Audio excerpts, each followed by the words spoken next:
Hello दोस्तों, स्वागत है आप सभी का एक नई क्लास के अंदर। आज हम देखने वाले हैं कलाम एकेडमी के द्वारा जो रीट लेवल 2 के लिए ऑफलाइन टेस्ट सीरीज जारी की गई है। इसमें एसएसटी विषय का माइनर टेस्ट नंबर 3 आज हम सॉल्व करने वाले हैं, जो कि हुआ था आपके 24/8/2025 को। तो चलो शुरू करते हैं। इससे पहले हमने माइनर टेस्ट नंबर 2 सॉल्व करवा दिया है और माइनर टेस्ट नंबर 1 भी हमने सॉल्व करवा दिया है। अगर आप नए हो और नहीं देखा है तो सबसे पहले चैनल पर जाना है, चैनल को सब्सक्राइब करना है और इसके बाद आप दोनों ही आप सॉल्यूशन देख सकते हो। तो चलो शुरू करते हैं माइनर टेस्ट नंबर 3 का सॉल्यूशन, रीट लेवल 2 एसएसटी विषय। पहला एक क्वेश्चन आपको दे रखा है, देखो। राजस्थान एमएसएमई नीति 2024 निम्नलिखित में से किस दिनांक तक लागू रहेगी?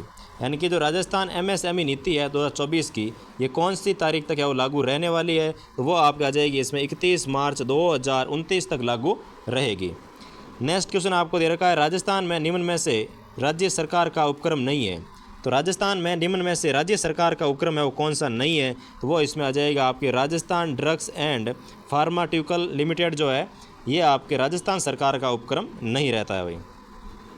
नेक्स्ट क्वेश्चन देखो, 3 नंबर आपको दे रखा है, राजस्थान उद्योग केंद्र में से असुमेलित युग्म की पहचान कीजिए कि कौन सा युग्म है वो असुमेलित है।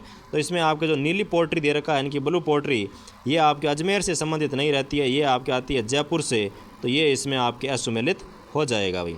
बाकी रमकड़ा उद्योग गलियाकोट डूंगरपुर, जाजम प्रिंट अकोला चित्तौड़गढ़, गोटा उद्योग ये आपका आती है खंडेला, तो ये सभी सही है। लेकिन आपके जो पहले दे रखा है ब्लू पोल्ट्री, ये आपके अजमेर ना होकर के जयपुर होगा।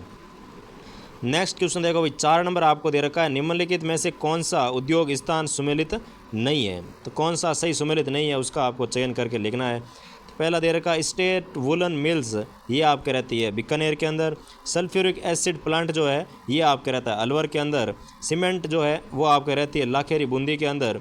लेकिन कांच उद्योग आपके भीलवाड़ा में सुमेलित नहीं होने वाला, तो ये आपके इसमें हो जाएगा गलत। नेक्स्ट क्वेश्चन देखो भाई, 5 नंबर आपको दे रखा है, रिको ने किस स्थान पर जापानी औद्योगिक क्षेत्र विकसित किया है?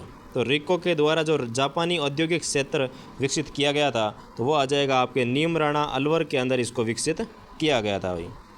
नेक्स्ट क्वेश्चन देखो, 6 नंबर आपको दे रखा है, राजस्थान में हस्तकलाओं के पुनरुत्थान हेतु गुरु शिष्य परंपरा योजना का संचालन कौन करता है? यानी कि राजस्थान की जो हस्तकला है उनको वापस उखाड़ने के लिए या वापस उनको एक नए रूप में लाने के लिए जो गुरु शिष्य परंपरा योजना का संचालन किया जा रहा है, ये आपके राज सिक्कों के द्वारा संचालित की जा रही है भाई। तो कौन सी संस्था के द्वारा चल रहा है ये योजना? तो वो आ जाएगी आपके राज सिक्कों के द्वारा ये योजना चलाई जा रही है। नेक्स्ट क्वेश्चन देखो भाई, 7 नंबर आपको दे रखा है, निम्नलिखित उद्योगों तथा उनकी अवस्थिति में से कौन सा एक सुमेलित नहीं है?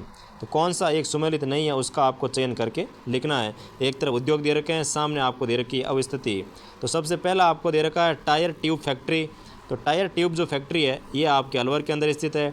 और कोऑपरेटिव पेस्टिसाइड फैक्ट्री ये आपके गंगानगर के अंदर स्थित नहीं रहने वाली है भाई, तो ये इसमें आपके सुमेलित नहीं है। राजस्थान एक्सप्लोसिव एंड केमिकल्स ये आपका आ जाएगी धौलपुर के अंदर। राजस्थान स्टेट केमिकल वर्क्स जो है ये आपका आ जाएगी डीडवाड़ा नागौर के अंदर। तो ये आपके ऑप्शन नंबर 2 जो है ये इसमें आपके सुमेलित नहीं रहने वाला। नेक्स्ट क्वेश्चन देखो, 8 नंबर आपको दे रखा है, वेस्टर्न डेडिकेटेड फ्रंट कॉरिडोर यानी कि WDFC का कितना प्रतिशत भाग राजस्थान से होकर गुजरता है?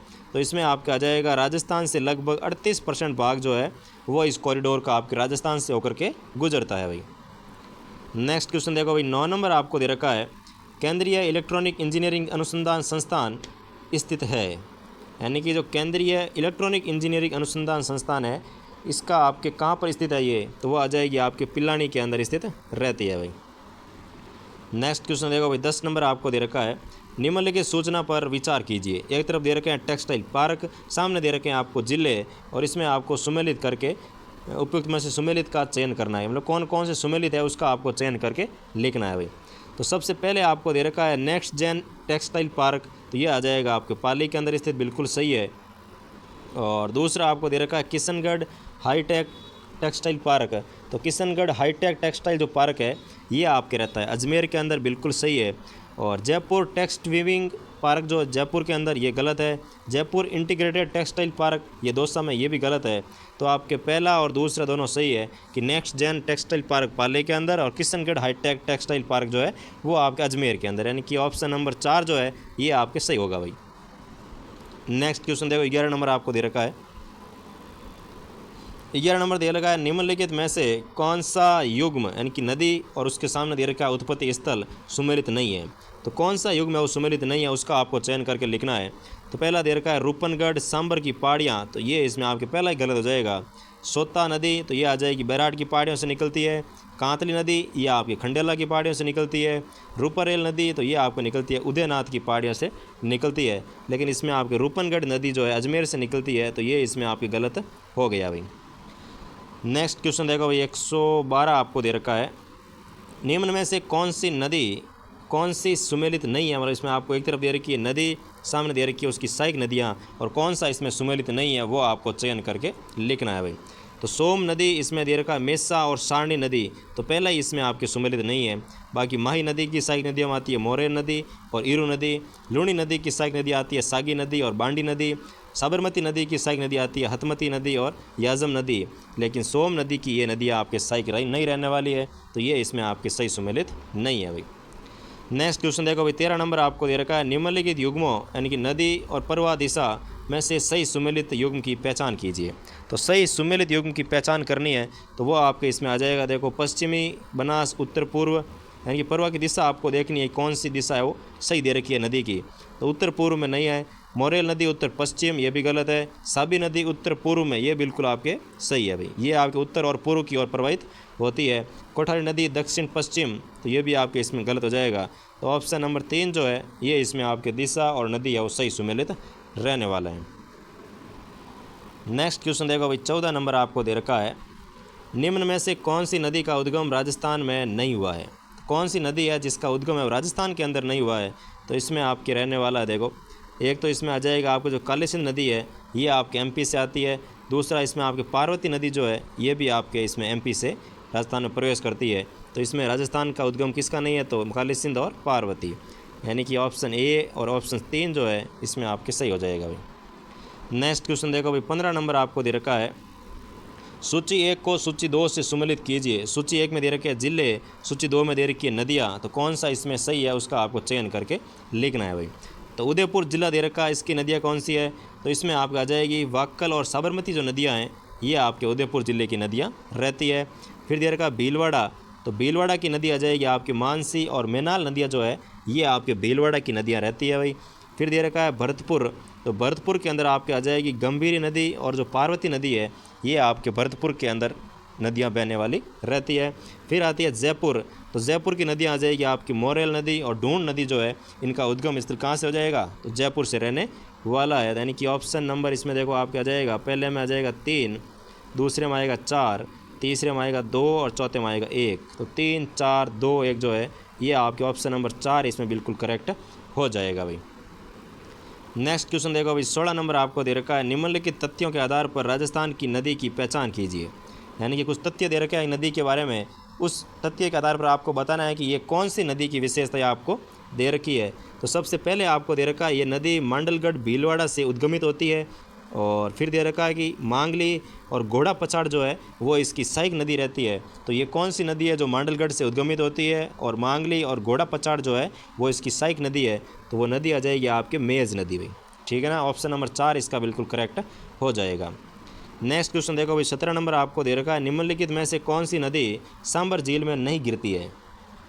तो सांबर झील में नहीं गिरने वाली नदी कौन सी है, तो एक तो आपकी खंडेला नदी गिरती है, रूपनगढ़ भी गिरती है और तुरतमती भी नदी गिरती है। लेकिन सागरमती जो नदी है ये आपके सांबर झील के अंदर नहीं गिरती है भाई।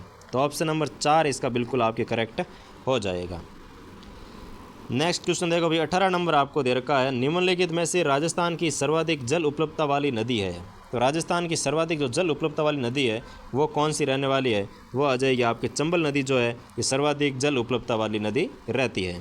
नेक्स्ट क्वेश्चन देखो 20 नंबर आपको दे रखा है, निम्न में से किन नदियों का संगम पांचना बांध निर्मित है। यानी कौन सी नदियों के संगम पर पांचना बांध निर्मित है, तो वो नदियाँ आ जाएगी आपके इसमें भद्रावती, अट्टा, माची, बरखेड़ा और भैंसावर जो नदियाँ हैं इनके संगम पर आपके पांचना बांध निर्मित है, जो कि आपके मिट्टी से निर्मित जो आपके रहता है भाई बांध, तो वो आ जाएगा आपकी कौन सी नदियों पर, तो भद्रावती, अट्टा, माची, बरखेड़ा और भैंसावट, ठीक है ना।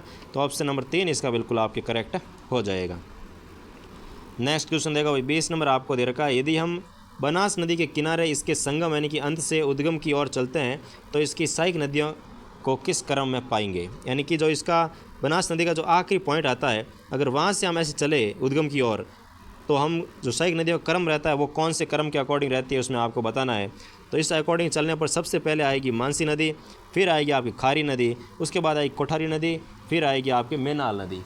यानी कि ऑप्शन नंबर 2 जो है ये इसमें आपके बिल्कुल करेक्ट हो जाएगा भाई।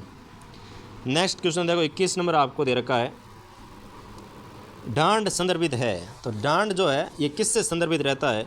तो डांड इसमें आपके रहने वाला है थार के मरुस्थल में अस्थायी जो जिले हैं उनको आपके डांड के नाम से जाना जाता है। तो ऑप्शन नंबर 4 इसका बिल्कुल आपके करेक्ट हो जाएगा। नेक्स्ट क्वेश्चन दे रखा है 22 नंबर आपको, निम्नलिखित में से कौन सा युग्म मीठे पानी की झीलों को दर्शाता है। यानी कि कौन सा युग्म है जो कि आपके मीठे पानी की झीलों को दर्शाता है। तो इसमें आपका आ जाएगा कायलाना झील और बालसमंद झील। यानी कि ये दोनों जोधपुर के अंदर स्थित झीलें हैं और ये दोनों आपके मीठे पानी की झीलें रहती है भाई। और कायलाना झील तो आपके मान लो जोधपुर की जीवन रेखा के नाम से भी जाना जाता है भाई। नेक्स्ट क्वेश्चन देखो भाई 23 नंबर आपको दे रखा है, संशोधित पार्वती और कालीसिंध चंबल लिंक परियोजना के तहत प्रस्तावित बैराजों की संख्या है। यानी कि जो पार्वती कालीसिंध चंबल लिंक परियोजना है इसके तहत कितने बैराजों की संख्या है वो प्रस्तावित है। तो वो इसमें आपके आ जाएगा 6 बैराजों की संख्या वो प्रस्तावित की गई है भाई। तो इसमें आपके ऑप्शन नंबर 3 बिल्कुल करेक्ट हो जाएगा। नेक्स्ट क्वेश्चन देखो भाई 24 नंबर आपको दे रखा है, निम्नलिखित में से बांध और संबंधित नदी में से असुमेलित युग्म है। तो एक तरफ दे रखा है बांध, सामने दे रखा है उससे संबंधित नदी, तो कौन इसके अंदर आपके असुमेलित है उसका आपको चयन करके लिखना है भाई। तो नवनेरा बैराज जो है ये आपको मिलेगा कालीसिंध नदी पर। कोटा के अंदर जो आपके रामगढ़ बैराज है ये आपको मिलेगा कूल नदी पर। और मैलपुर बैराज जो है ये आपको मिलेगा पार्वती नदी पर। लेकिन जो कुन्नू बैराज है ये आपको महज नदी पर नहीं मिलने वाला है। ये आपको कमेंट करके बताना है कि कुन्नू बैराज जो है वो कौन सी नदी के ऊपर स्थित रहने वाला है भाई। तो ये इसमें आपका असुमेलित युग्म हो जाएगा। नेक्स्ट क्वेश्चन देखो भाई 25 नंबर आपको दे रखा है, निम्नलिखित में से चित्तौड़गढ़ जिले में स्थित बांध नहीं है। तो कौन सा बांध है जो कि चित्तौड़गढ़ के अंदर स्थित नहीं है उसका आपको चयन करना है। तो वो आ जाएगा आपके कानोटा बांध जो है ये आपके चित्तौड़गढ़ के अंदर स्थित नहीं है। बाकी भोपाल सागर बांध चित्तौड़गढ़ में स्थित है, गोसुंडा बांध चित्तौड़गढ़ में स्थित है, औरई बांध चित्तौड़गढ़ में स्थित है। लेकिन कानोटा बांध जो है ये आपके चित्तौड़ के अंदर स्थित नहीं रहता है भाई। नेक्स्ट क्वेश्चन देखो 26 नंबर आपको दे रखा है, निम्नलिखित में से कौन सा पिच्याक बांध के नाम से जाना जाता है। तो किस बांध को पिच्याक बांध के नाम से भी जाना जाता है। तो वो आपके आता है जसवंत सागर जो बांध है इसे आपके पिच्याक बांध के नाम से भी जाना जाता है भाई। नेक्स्ट क्वेश्चन देखो भाई 27 नंबर आपको दे रखा है, निम्नलिखित कथनों पर विचार कीजिए। यानी कि निम्नलिखित कथनों पर आपको विचार करना है। तो इसमें पहला कथन आपको दे रखा है कि माही बजाज बांध नरनिया बांसवाड़ा में स्थित है। यानी कि जो माही बजाज सागर बांध है ये बोल रहा है कि नरनिया बांसवाड़ा के अंदर स्थित है। तो ये आपके पहला ही इसमें क्या हो जाएगा, गलत रहने वाला है। भीमलत जलप्रपात बूंदी में मांगली नदी के ऊपर स्थित है, बिल्कुल सही है। जो भीमलत जलप्रपात है ये आपके बूंदी के अंदर स्थित है और नदी कौन सी है तो वो आ जाएगी आपकी मांगली नदी के ऊपर निर्मित है भाई। दूसरा दे रखा है आपको, सही परियोजना जमई बांध को अतिरिक्त जल उपलब्ध करवाती है, बिल्कुल सही है। तो सही परियोजना है ये जमई बांध को अतिरिक्त जल उपलब्ध करवाने के लिए बनाई गई थी, जो कि उदयपुर से यानी कि पिछोला झील से आपके ये पानी ले जाती है जमई बांध के अंदर, ठीक है ना। तो ऑप्शन नंबर बी और सी इसमें आपके करेक्ट हो जाएगा, यानी कि ऑप्शन नंबर 3। नेक्स्ट क्वेश्चन देखो भाई 28 नंबर आपको दे रखा है, चंबल परियोजना के कौन से चरण में जवाहर सागर बांध निर्मित किया गया है। तो चंबल परियोजना के कौन से चरण के अंदर जवाहर सागर जो बांध है ये निर्मित किया गया था। तो वो आपके इसमें आ जाएगा भाई तृतीय चरण के अंतर्गत आपके जवाहर सागर बांध जो है इसका निर्माण किया गया था। नेक्स्ट क्वेश्चन देखो भाई 29 नंबर आपको दे रखा है, सूची 1 को सूची 2 से सुमेलित कीजिए। सूची 1 में दे रखे हैं आपको बांध, सूची 2 में दे रखे हैं संबंधित जिले। यानी कि कौन सा बांध है वो कौन से जिले में है इसमें आपको सुमेलित करके लिखना है भाई। तो सबसे पहले दे रखा है मोरेल बांध। तो मोरेल बांध आपके रहता है सवाई माधोपुर के अंदर, बिल्कुल सही है। और दूसरा दे रखा है आपको चिक्कलवास बांध। तो चिक्कलवास बांध आपका आ जाएगा उदयपुर के अंदर। और तीसरा आपको दे रखा है हिंगोनिया बांध। तो हिंगोनिया बांध जो है ये आपके रहने वाला है भाई जयपुर के अंदर। यानी कि ऑप्शन नंबर 2 जो है ये इसमें बिल्कुल सही हो जाएगा कि हिंगोनिया बांध कहाँ पर है। तो ये आपके राजस्थान की राजधानी पिंक सिटी जयपुर के अंदर स्थित रहता है। फिर दे रखा है आपको कोट बांध, तो कोट बांध आपके आ जाएगा भाई झुंझुनू के अंदर स्थित रहता है। तो मोरेल बांध आ जाएगा सभी माधोपुर के अंदर, चिक्कलवास बांध आ जाएगा उदयपुर के अंदर, हिंगोनिया बांध आ जाएगा आपके जयपुर के अंदर, और कोट बांध जो है ये आ जाएगा आपके झुंझुनू के अंदर। यानी कि पहले में 1, दूसरे में 4, तीसरे में 2, चौथे में 3, 1 4 2 3, ऑप्शन नंबर 2 जो है ये आपके बिल्कुल करेक्ट हो जाएगा। नेक्स्ट क्वेश्चन देखो भाई 30 नंबर आपको दे रखा है, निम्नलिखित में से राजस्थान की झीलों का पूर्व से पश्चिम दिशा में सही क्रम कौन सा है। यानी कि राजस्थान की कुछ ज़िले दे रखी है, इसमें आपको बताना है कि राजस्थान का पूर्वी भाग से पश्चिमी भाग की ओर जो नदियों का क्रम रहता है वो कौन से के अंदर दे रखा है। तो इसमें आपको सबसे पहले जो झील मिलने वाली है वो आपके इसमें आ जाएगी सिल्ली सेठ झील। यानी कि सिल्ली सेठ झील आपके अलवर के अंदर, तो वो पूर्व के अंदर। उसके बाद आ जाएगी आपके फौज सागर झील जो कि आपके उदयपुर साइड, फिर आएगी कायलाना झील जो कि आपके जोधपुर के अंदर, फिर आएगी गड़ीसर झील जो कि आपके जैसलमेर के अंदर। यानी कि आपके ऑप्शन नंबर 4 जो है ये इसमें बिल्कुल आपके करेक्ट हो जाएगा। तो 30 का ऑप्शन नंबर 4। नेक्स्ट क्वेश्चन देखो भाई 31 नंबर आपको दे रखा है, निम्न में से कौन सा युग्म सही सुमेलित है। एक तरफ दे रखे हैं जिले, सामने दे रखी है आपको जिले, तो कौन सा इसमें सही सुमेलित है उसका आपको चयन करके लिखना है। तो सबसे पहले दे रखा है आपको बूंदी, तो बूंदी के सामने दे रखा है आपको भीमताल और जैत सागर जो है ये आपके बिल्कुल जिले दोनों बूंदी के अंदर स्थित रहती है। तो ये इसमें आपके सुमेलित हो जाएगा भाई, पहला ही ऑप्शन इसमें सुमेलित है। बाकी धौलपुर के अंदर तालाब सही भीम सागर ये नहीं रहने वाला, जालौर में बालसमंद जय सागर ये भी नहीं रहने वाला, दौसा के अंदर झिलमिली और मोती सागर ये भी इसमें सुमेलित नहीं है। लेकिन बूंदी के अंदर आपके भीमताल झील और जैत सागर झील कहाँ स्थित है, तो बूंदी के अंदर स्थित रहती है भाई। नेक्स्ट क्वेश्चन देखो भाई 32 नंबर आपको दे रखा है, जयपुर, अजमेर, दौसा और टोंक जिले की किस कृषि जलवायु प्रदेश में सम्मिलित है।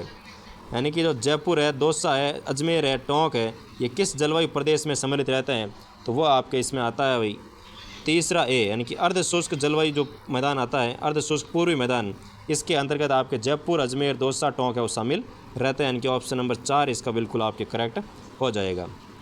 नेक्स्ट क्वेश्चन देखो 33 नंबर दे रखा है आपको, भू उपयोग सांख्यिकी 2023-24 के आधार पर राज्य की रिपोर्ट की गई भूमि का कितना अंश है वो शुद्ध बुआई क्षेत्र है। तो शुद्ध बुआई क्षेत्र जो है वो आपका जाएगा 53.10% क्षेत्र जो है वो राज्य का शुद्ध बोया गया क्षेत्र रहता है भाई, 53.10%। नेक्स्ट क्वेश्चन देखो भाई 34 नंबर आपको दे रखा है, निम्नलिखित फसल प्रमुख किस्म में कौन सा असुमेलित है। एक तरफ दे रखी है फसल, सामने दे रखी है उसकी किस्म, तो आपको बताना है कि कौन सा इसके अंतर्गत आपके असुमेलित रहने वाला है। तो गेहूं की किस्म आती है गंगा सुनहरी और सोनालिका, बिल्कुल सही है।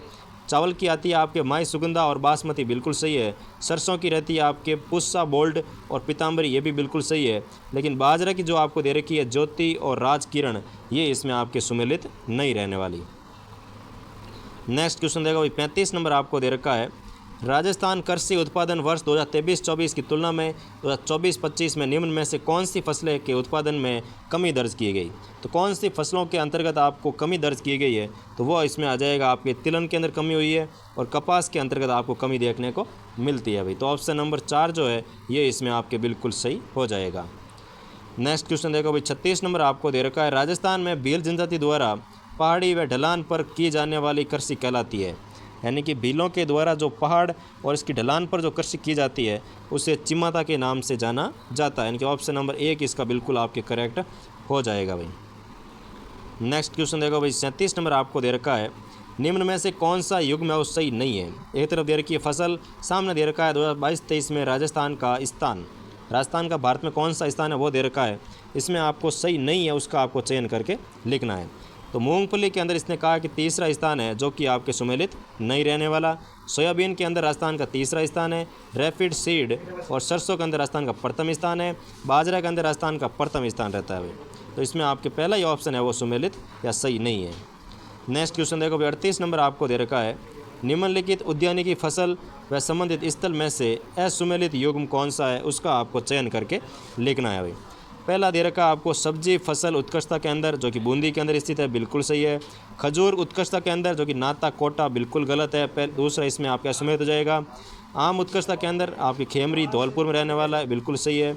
अनार उत्कृष्टता के अंदर आपके बस्सी जयपुर में रहने वाला, बिल्कुल सही है। तो ऑप्शन नंबर 2 इसका है वो आपके असुमेलित हो जाएगा। नेक्स्ट क्वेश्चन देखो भाई 39 नंबर आपको दे रखा है, राजस्थान आर्थिक समीक्षा 2024-25 के आधार पर देश के कुल सरसों उत्पादन में राज्य का अंश है। तो राज्य का अंश है वो सरसों उत्पादन के अंदर कितना रहता है, तो वो आ जाएगा आपके 46.13% जो है और सरसों उत्पादन में राजस्थान का योगदान रहता है भाई। नेक्स्ट क्वेश्चन देखो भाई, 40 नंबर आपको दे रखा है, निम्नलिखित में से कौन सी राजस्थान में परंपरागत जल संरक्षण तकनीक नहीं है। तो राजस्थान के अंदर परंपरागत जल संरक्षण की तकनीक कौन सी नहीं है, तो वो आ जाएगी आपके पेंडा जो है, ये आपके जल संरक्षण की तकनीक नहीं रहती है। बाकी जादरा आपके जल संरक्षण की तकनीक है, टोबा भी जल संरक्षण है, और नाडियाँ भी आपके जल संरक्षण की तकनीक है या परंपरागत तकनीक रहती है भाई। तो इसमें आपके जादरा, टोबा और नाडी रहने वाली है, लेकिन पेंडा जो है ये इसमें नहीं रहने वाला। नेक्स्ट क्वेश्चन देखो भाई, 41 नंबर आपको दे रखा है, बेहतर जल प्रबंधन के लिए राजस्थान में राज्य जल संसाधन सूचना प्रणाली डैशबोर्ड किस माह में प्रारंभ किया गया। तो कौन से माह के अंदर प्रारंभ किया गया, तो वह आ जाएगा आपके मार्च 2024 के अंतर्गत इसे प्रारंभ किया गया भाई। नेक्स्ट क्वेश्चन देखो, 42 नंबर आपको दे रखा है, भू जल आकलन रिपोर्ट 2023 में 22 की तुलना में किस श्रेणी के ब्लॉक की संख्या में कमी दर्ज की गई। यानी कि कौन से भूजल आकलन के अंतर्गत कौन से ब्लॉक के अंदर कमी दर्ज हुई है, तो वह आ जाएगा आपकी अति दोहित के अंतर्गत कमी दर्ज की गई है। नेक्स्ट क्वेश्चन देखो भाई, 43 नंबर आपको दे रखा है, रंग सागर, दूध तलई और अमरकुंड आदि स्थित है। तो रंग सागर है, दूध तलई है और अमरकुंड जो है ये कहाँ पर स्थित है, तो वह आ जाएगा आपके उदयपुर के अंतर स्थित, उदयपुर के अंदर ये स्थित रहते हैं अभी। दूध तलई है, रंग सागर है और अमरकुंड है। नेक्स्ट क्वेश्चन देखो भाई, 44 नंबर आपको दे रखा है, राष्ट्रीय झील संरक्षण कार्यक्रम के अंतर्गत राजस्थान की कौन सी झील है वो शामिल है। तो राष्ट्रीय झील संरक्षण के तहत राजस्थान की कौन सी झील इसमें शामिल रहती है, तो वो आ जाएगी आपके पुष्कर झील इसके अंतर्गत शामिल रहती है अभी राष्ट्रीय झील संरक्षण कार्यक्रम के तहत। नेक्स्ट क्वेश्चन देखो भाई, 45 नंबर आपको दे रखा है, तुर्जी का झादरा और धाबाई कुंड क्रम से स्थित है। तो तुर्जी का झादरा और जो धाबाई कुंड है ये कहाँ पर स्थित है, तो वो आ जाएगा आपके तुर्जी का झादरा आता है आपके जोधपुर के अंदर, और जो धाबाई कुंड है ये आपके रहता है बूंदी के अंदर। यानी कि ऑप्शन नंबर पहला ही इसके आपके हो जाएगा राइट। नेक्स्ट क्वेश्चन देखो भाई, 46 नंबर आपको दे रखा है, रॉबर्ट गैने के अधिगम सोपानिकी में व्यवहारवादी पक्ष का सर्वोच्च चरण है। तो रॉबर्ट गैने के अधिगम सोपानिकी में व्यवहारवादी जो पक्ष है इसका सर्वोच्च चरण कौन सा रहता है, तो वो आ जाएगा आपके शब्द शास्त्रीय जो है ये इसका आपके सर्वोच्च चरण रहने वाला है भाई। नेक्स्ट क्वेश्चन देखो भाई, 47 नंबर आपको दे रखा है, प्राचीन भारत के वैदिक इतिहास की समझ उस काल की पुस्तक आदि को समझने में मदद करता है। तो इसमें आपके आ जाएगा क्षैतिज अंतरण, क्षैतिज अंतरण में इसके आपके रहने वाली है। नेक्स्ट क्वेश्चन देखो भाई, 48 नंबर आपको दे रखा है, वह पक्ष जो अधिगम की प्रक्रिया को निम्नतम रूप से प्रभावित करता है। तो कौन सा पक्ष है जो कि अधिगम की प्रक्रिया को निम्नतम रूप से प्रभावित करता है, तो वो आ जाएगा आपके लिंग जो है ये इसमें आपके निम्नतम रूप से प्रभावित करता है। नेक्स्ट क्वेश्चन देखो, 49 नंबर आपको दे रखा है, हैबिचुएशन किस प्रकार का अधिगम है। यानी कि जो आदतन है ये किस प्रकार का अधिगम रहता है, तो वो आ जाएगा आपके इनमें से कोई नहीं, यानी कि इसमें से आपके कोई नहीं रहने वाला है, तो ऑप्शन नंबर 4 हो जाएगा भाई। नेक्स्ट क्वेश्चन देखो, 50 नंबर आपको दे रखा है, अधिगम को प्रभावित करने वाला व्यक्तिगत कारक कौन सा है। यानी कि अधिगम को प्रभावित करने के लिए जो व्यक्तिगत कारक होता है वो कौन सा रहता है, तो वो आ जाएगा इसमें आपके रुचि।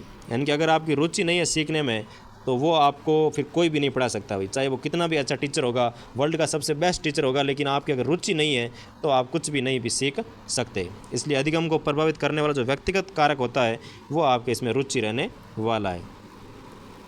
नेक्स्ट क्वेश्चन देखो भाई, सत्य कथन को छांटिए। तो सत्य कथन कौन सा उसको आपको छांट के लिखना। पहला दे रखा है आपको, अधिगम निष्पादन से अलग अनुमानित प्रक्रिया है, बिल्कुल सही है। दूसरा दे रखा है, अधिगम का मापन निष्पादन से होता है, ये भी बिल्कुल सही है। यानी कि ऑप्शन नंबर ए और 2 दोनों इसमें आपके सही हो जाएगा। नेक्स्ट क्वेश्चन देखो भाई, 52 नंबर आपको दे रखा है, सत्य कथन को छांटिए। इसमें सत्य कथन कौन सा उसको आपको छांट के लिखना है। अधिगम परिमार्जन योग्य है, बिल्कुल सही है। जो अधिगम होता है ये आपके परिमार्जन के योग्य होता है। अधिगम में मानसिक क्रियाएं होती है, बिल्कुल सही है। अधिगम है इसके अंदर आपके मानसिक क्रियाएं भी होती है। अधिगम व्यक्तिगत व सामाजिक होता है, बिल्कुल सही है। तो इसमें आपके उपरोक्त सभी और सही हो जाएगा भाई, कि अधिगम व्यक्तिगत और सामाजिक होता है, अधिगम में मानसिक क्रियाएं होती है, अधिगम में परिमार्जक योग्य होता है, बिल्कुल सही है। तो इसमें आपके उपरोक्त सभी आ जाएगा। नेक्स्ट क्वेश्चन देखो भाई, 53 नंबर आपको दे रखा है, थॉर्नडाइक के स्टैंड अप प्रयोग का संबंध है।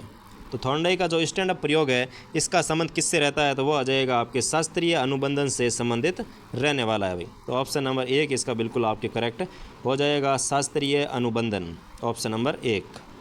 नेक्स्ट क्वेश्चन देखो भाई 54 नंबर आपको दे रखा है। माँ यदि बच्चे से कहे कि पहले कमरे की सफाई करो फिर दोस्तों के साथ खेलने जाना है तो ये कथन है, तो ये क्या रहता है, तो ये आ जाएगा आपके इसमें प्री मैक, यानी कि उसको पहले लालच दिया जा रहा है तो इसको कहते हैं प्री मैक। यानी कि माँ यदि बच्चे से कहे कि पहले कमरे की सफाई करो और फिर दोस्तों के साथ दोस्त क्या, यहाँ पे दोस्त नहीं होना चाहिए, दोस्त होना चाहिए, ठीक है, फिर दोस्तों के साथ आप खेलने के लिए जा सकते हो, तो ये आपके रहता है प्री मैक, ऑप्शन नंबर 3। नेक्स्ट क्वेश्चन देखो 55 नंबर आपको दे रखा है। SOR सूत्र के प्रतिपादक है, तो SOR सूत्र के प्रतिपादक कौन है, तो वो आ जाएगा आपके वुडवर्थ। यानी कि SOR जो सिद्धांत है इसके प्रतिपादक कौन थे, तो वो आ जाएगा आपके वुडवर्थ के द्वारा ये सूत्र दिया गया था भाई। नेक्स्ट क्वेश्चन देखो भाई 56 नंबर आपको दे रखा है। अभ्यस्तता में होता है, तो अभ्यस्तता में क्या होता है, तो वो आ जाएगा आपके प्रतिवर्त कमज़ोर होता है। यानी कि अभ्यस्तता में होता है तो आ जाएगा प्रतिवर्त कमज़ोर। नेक्स्ट क्वेश्चन देखो अभी 57 नंबर आपको दे रखा है। एक व्यक्ति अपने दोस्तों से कहता है कि मैं तृतीय श्रेणी अध्यापक परीक्षा की अच्छे से तैयारी कर रहा हूँ और टॉपिक्स समान होने के कारण मेरा पटवार परीक्षा का पेपर भी अच्छा होगा, तो ये आपके किस में रहने वाला, तो आ जाएगा साचर्य परिवर्तन का नियम। यानी कि दोनों का सेम सिलेबस है तो वो आ जाएगा आपके साथ साथ चल रहा है, यानी कि साचर्य परिवर्तन का नियम रहने वाला है भाई, तो ऑप्शन नंबर 2 इसका बिल्कुल करेक्ट हो जाएगा। नेक्स्ट क्वेश्चन देखो भाई 58 नंबर आपको दे रखा है। टोलमैन से संबंधित असत्य है, तो टोलमैन के बारे में कौन सा कथन असत्य है वो आपको चयन करना है, तो इसमें आ जाएगा आपके अनुक्रिया का महत्व जो है ये आपके टोलमैन से संबंधित नहीं रहने वाला, जबकि मध्यवर्ती चरों का महत्व और एकीकृत व्यवहार का महत्व, मानसिक मानचित्र का महत्व, ये सभी आपके टोलमैन से संबंधित रहते हैं, लेकिन अनुक्रिया का जो महत्व है ये आपके टोलमैन से संबंधित नहीं रहने वाला भाई। 59 नंबर क्वेश्चन देखो, सामान्यकरण के सिद्धांत के जनक है, तो सामान्यकरण के सिद्धांत के जनक कौन है, तो वो आपके इसमें आ जाएगा जड जो है ये आपके सामान्यकरण के सिद्धांत के जनक रहते हैं, यानी कि ऑप्शन नंबर पहला ही इसमें आपके सही हो जाएगा। नेक्स्ट क्वेश्चन देखो भाई 60 नंबर आपको दे रखा है। जब अधिगम दूसरों को देखकर हो तो ये है, यानी कि अगर आप दूसरों को देख कर के पढ़ाई कर रहे हो, यानी कि अधिगम दूसरों को देख कर हो रहा है, तो इसमें आपके आ जाएगा मॉडलिंग, यानी कि आपके वो मॉडल है भाई, कि मैं इसको देख कर पढ़ रहा हूँ तो मैं वो आपकी क्या रहने वाला है, मॉडल होने वाले हैं भाई, ठीक है ना। नेक्स्ट क्वेश्चन देखो भाई 61 नंबर आपको दे रखा है।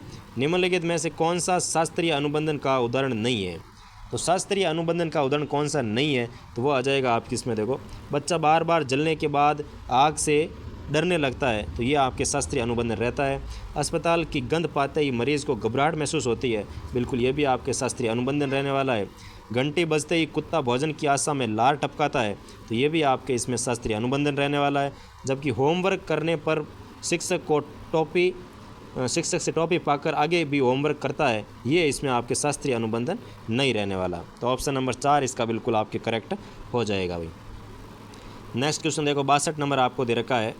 थॉर्नडाइक के तीनों नियमों, प्रभाव का नियम, अभ्यास का नियम, तत्परता का नियम को सही तरह से पहचानिए, यानी कि आपको सही तरह के पहचान के बताना है कि कौन से कथन के अंदर कौन सा नियम रहता है भाई, ठीक है ना।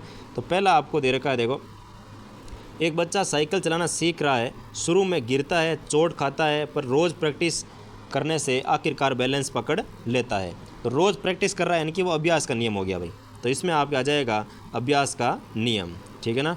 फिर दे रखा, एक लड़की ने गलती से सही उत्तर दे दिया और उसे क्लास में वाहवाही मिली, अब वह और भी ज़्यादा ध्यान से उत्तर देने लगी, यानी कि जब वो पहले उसके गलती से जवाब दिया लेकिन उसने सब सही जवाब दिया तो उसको तारीफ़ हुई क्लास के अंदर, तो उसने सोचा कि आगे भी मैं सही जवाब देती हूँ ताकि और आगे तारीफ़ मिलेगी, यानी कि वो उस चीज़ से प्रभावित हो गई, तो ये हो गया आपके प्रभाव का नियम, यानी कि आ जाएगा प्रभाव का नियम। फिर दे रखा, एक छात्र का मन खेलने में लगा है, वह थका हुआ है और भूखा भी है, इसलिए टीचर का नया चैप्टर पढ़ाने पर भी उसके दिमाग में कुछ नहीं बैठ रहा, यानी कि बच्चा है वो तत्पर नहीं है, बच्चा थोड़ा थक गया पूरे दिन पढ़ करके, यानी कि इसमें आ जाएगा आपके तत्परता का नियम। तो पहले में आ जाएगा आपके अभ्यास का नियम, दूसरे में प्रभाव का नियम, तीसरे में तत्परता का नियम, तो ऑप्शन नंबर 2 जो है वो इसमें आपके बिल्कुल करेक्ट हो जाएगा भाई। नेक्स्ट क्वेश्चन देगा भाई 63 नंबर आपको दे रखा है। 63 नंबर दे रखा है आपको, गथरी के अनुसार अधिगम में पुनर्बलन की भूमिका क्या है, यानी कि गथरी के अनुसार आपके जो अधिगम में पुनर्बलन है इसकी भूमिका वो क्या रहती है, तो वो इसमें आपके आ जाएगी, पुनर्बलन केवल प्रेरणा बढ़ाता है, अधिगम का कारण नहीं, बिल्कुल, पुनर्बंधन जो है वो केवल आपकी प्रेरणा बढ़ा सकता है, आपको मोटिवेट कर सकता है, लेकिन आपको सिखाने का वो कारण नहीं हो सकता है। सिखाना तो आपको जो सामने टीचर पढ़ा रहा है उसी से आप सीख पाओगे। तो इसमें आपके ऑप्शन नंबर 2 इसमें बिल्कुल करेक्ट हो जाएगा भाई। नेक्स्ट क्वेश्चन देखो भाई, 64 नंबर आपको दे रखा है। कक्षा में बच्चे को नया शब्दावली सिखाया जा रहा है। कुछ बच्चे भूखे थे और ध्यान नहीं दे रहे थे। यानी कि बच्चों को नई शब्दावली तो सिखा रहे हैं, लेकिन बच्चे बेचारे भूखे बैठे हैं, तो उनका कहाँ से मन लगेगा भाई। तो शिक्षक पहले हल्का नाश्ता कराया, बिल्कुल शिक्षक ने पहले हल्का नाश्ता कराया। अब बच्चे नए शब्द सीखने में अच्छा प्रदर्शन कर रहे हैं। तो हुल के अनुसार इसका कारण क्या है। तो हुल वैज्ञानिक के अनुसार इसका कारण क्या रहता है, तो वो आ जाएगा आपके अंतर्नोद न्यूनता के कारण। अंतर्नोद न्यूनता के कारण ये होता है भाई। यानी कि शिक्षक भी अच्छा था भाई, पहले उसने नाश्ता करवाया और फिर बच्चों को बोला कि चलो आप पढ़ाई शुरू करते हैं वापस। तो ये आपके हुल के अनुसार अंतर्नोद का न्यूनता का कारण हो सकता है, अंतर्नोद न्यूनता के कारण। नेक्स्ट क्वेश्चन देखो भाई, 65 नंबर आपको दे रखा है। सुल्तान वन मानुस पर हुए प्रयोग का संबंध किस विचारधारा से है और उसके जनक कौन है। यानी कि सुल्तान जो मन मानुस था, इस पर प्रयोग किया गया था, किस विचारधारा से था और इसके जनक कौन थे। तो इसमें आपके आ जाएगा वो जो जनक रहने वाला है वो आपका आ जाएगा वर्दिमर। यानी कि वर्दिमर ने एक वन मानुस पर प्रयोग किया था। अब क्वेश्चन बन सकता है कि वर्दिमर ने जिस वन मानुस पर प्रयोग किया उसका नाम क्या था। तो नाम भी ध्यान रखना है। अभी सुल्तान वन मानुस पर प्रयोग किया था और ये आपके जनक आते हैं वर्दिमर, ठीक है ना। नेक्स्ट क्वेश्चन देखो भाई, 66 आपको दे रखा है। कथन दे रखा है आपको कि टॉलमेल ने अधिगम को केवल SR अनुबंधन तक सीमित नहीं माना। यानी कि टॉलमेल ने अधिगम को SR अनुबंधन तक सीमित नहीं माना था। रीज़न आता है कि टॉलमेल के अनुसार सीखने में मानसिक नक्शा और उद्देश्य महत्वपूर्ण भूमिका भी निभाते हैं। तो इसमें आपके बिल्कुल दोनों ही सही है कि टॉलमेल ने कहा है कि ये जो सीखने के जो सिद्धांत है वो SR अनुबंधन तक ही सीमित नहीं है। इस सीखने के अंदर मानसिक नक्शा और जो उद्देश्य होते हैं वो भी महत्वपूर्ण भूमिका निभाते हैं भाई। नेक्स्ट क्वेश्चन देखो भाई, 67 आपको दे रखा है। बांडुरा के प्रेक्षणात्मक अधिगम के अनुसार कौन सा चरण है जिसमें बच्चे दूसरों का व्यवहार देखकर उसे याद रखते हैं। यानी कि अल्बर्ट बांडुरा के प्रेक्षणात्मक अधिगम के अनुसार कौन सा चरण होता है जिसमें बच्चे वो दूसरों का व्यवहार देख करके उसको याद रख लेते हैं। तो वो आ जाएगा आपके रिटेंशन। इसमें ऑप्शन नंबर 2 इसमें से हो जाएगा कि रिटेंशन के थ्रू वो दूसरों का व्यवहार देख करके सीखते अधिगम के द्वारा या फिर सीख जाते हैं। नेक्स्ट क्वेश्चन देखो भाई, 68 आपको दे रखा है। लेविन का संज्ञानात्मक क्षेत्र सिद्धांत क्या बताता है।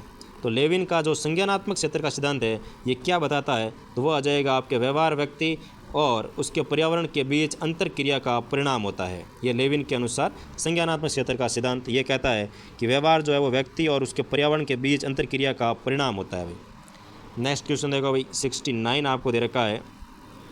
ब्रूनर ने वर्तुलाकार पाठ्यक्रम का विचार भी दिया है, इसका मुख्य उद्देश्य क्या है। तो ब्रूनर ने जो वर्तुलाकार पाठ्यक्रम या पाठ्यचर्या का जो विचार दिया है इसका मुख्य उद्देश्य क्या रहता है। तो वो आ जाएगा आपके विषयों को धीरे धीरे अधिक जटिल बनाते हुए पुनः परिचय देना।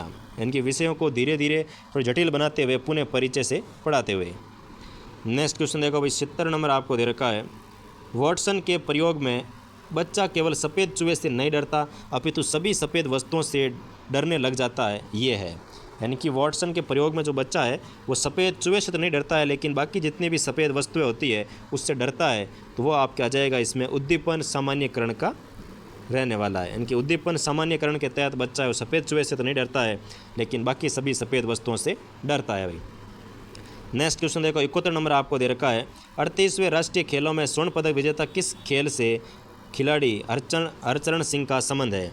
तो 38वें राष्ट्रीय खेलों में जो स्वर्ण पदक विजेता है अपने हरचरण सिंह जी, इनका संबंध किस खेल से रहता है। तो वो आ जाएगा आपके भारोत्तोलन से संबंधित रहने वाला है। यानी कि ऑप्शन नंबर 4 जो है वो इसमें बिल्कुल करेक्ट हो जाएगा भाई।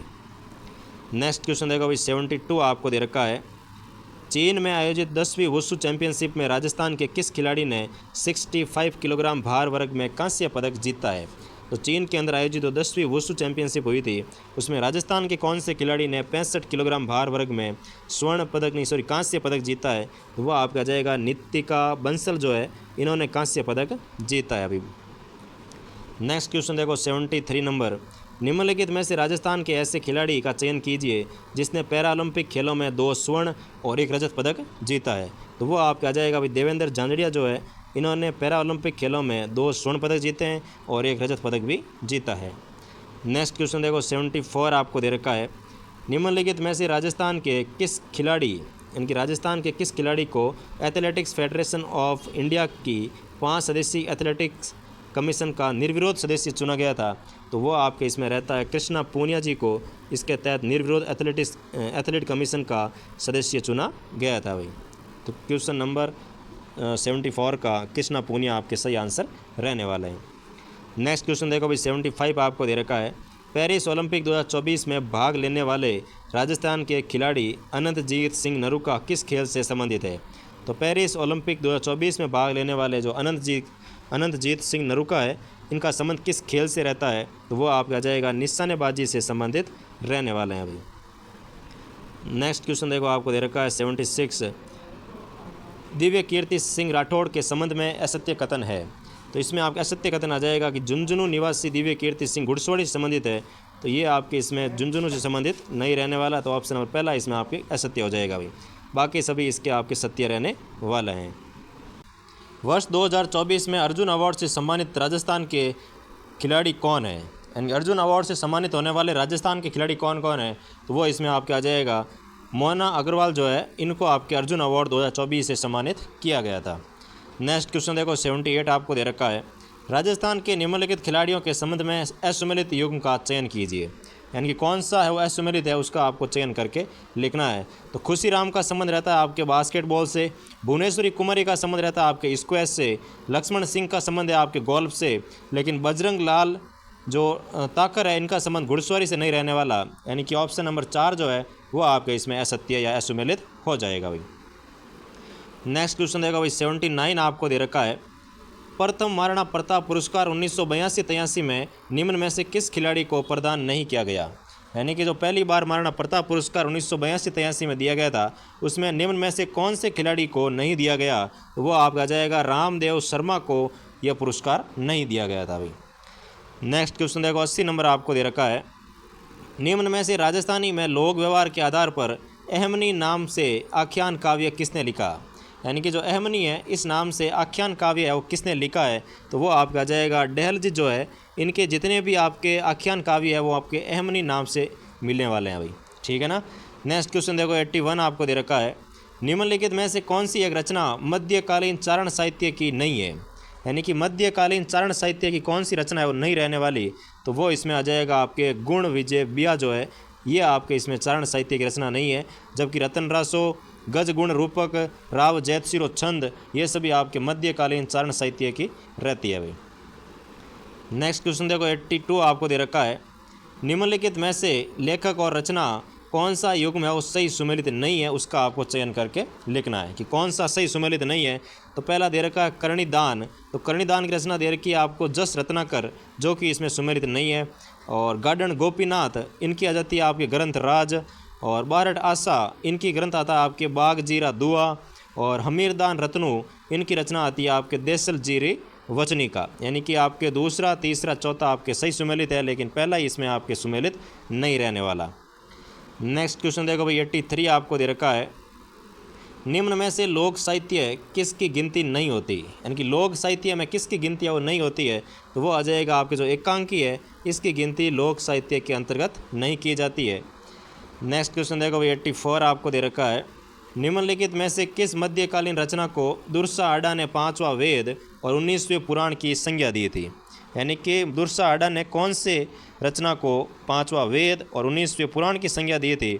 तो वो आपका जाएगा इसमें पृथ्वीराज राठौड़ की वेली कृष्ण रुक्मणी की जो ख्यात है, इसको दुर्सा आडा ने 5वां वेद और 19वें पुराण की संज्ञा दी थी भाई। नेक्स्ट क्वेश्चन देखो 85 आपको दे रखा है, बर्तन बैंक योजना के संबंध में निम्नलिखित कथनों पर विचार कीजिए। तो बर्तन बैंक योजना के बारे में कुछ कथन दे रखे हैं, आज आपको इस कथनों पर विचार करना है और सत्य कथन कौन सा है उसका चयन करके लिखना है भाई।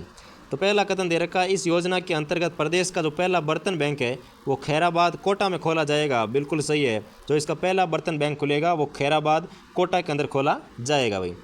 दूसरा दे रखा है, प्रत्येक चिन्हित पंचायत में कम से कम 600 बर्तन सेट रखे जाएंगे। तो ये इसमें गलत है, ऐसा कुछ भी नहीं कहा गया कि 600 रखा जाएगा।